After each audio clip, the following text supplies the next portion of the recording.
the clay that refused to break. They promised us a potter. They promised us a home for our brokenness. But what happens when the house becomes the thing that breaks you? The war we didn't ask for. When you listen to I Declare War, you hear the sound of a soul realizing it's been occupied.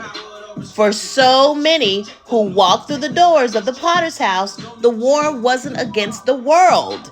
It was against a suffocating battle. It was against a system that demanded your identity in exchange for a blessing. We weren't just tithing our money. We weren't just tithing our peace. We were tithing our families. We were tithing our ability to hear God for ourselves. Sky's voice is the roar of the clay finally standing up and saying, you can have the building, but you cannot have my soul. See, the song, the prophecy of the silent prophecy hits different when you've been gaslit by the pulpit. You told me it was God's voice, but all along it was your echo. There is a specific kind of grief also that comes when you realize that the prophetic word over your life was actually a script written to keep you in the pews. See, Skii Ventura captures that haunting moment of clarity. The prophecy isn't a prediction of wealth. It's a devastating realization that the fire in the sanctuary was actually a wildfire, and we were the fuel. The truth behind the veil. We have to talk about the cost. The truth behind the association isn't just headlines or scandals. It's about the shattered vessels left in the wake of greatness. The Potter's House promised to mold us. The association promised us power. Skii Ventura reminds us that Christ is found in the wilderness, not just the cathedral. If you've felt like a commodity instead of a child of God, if you've ever been told lack of faith was the reason the miracle didn't come, if you've ever listened to I Declare War and felt a tear hit your cheek because you're finally ready to fight, you aren't crazy. You're waking up. And the resurrection. See, the resurrection they didn't pray for. When I get out of the hospital, I know they were not expecting that. There's a silence in a hospital room that the loudest choir at the Potter's House cannot quiet. We're living in a system that is failing a human being. The cold side of the covering is they talk about covering from the pulpit.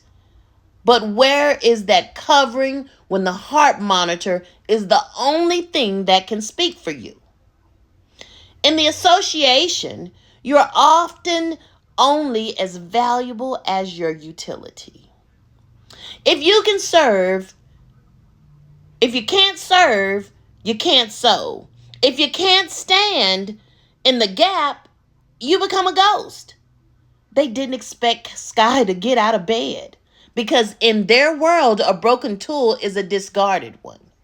The miracle they couldn't claim, the prophecy they gave you didn't include the part where you almost died. See? Why? Why that wasn't included? It was because they couldn't control a survivor.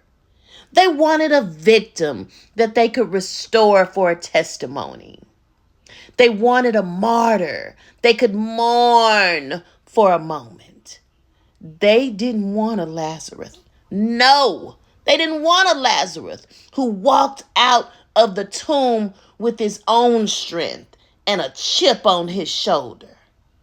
When Skii says they weren't expecting it, he's talking about the shock on the faces of the religious elite when the person they counted out walks back into the light, not leaning on the institution, but leaning on the truth. The blood on the altar, if you will.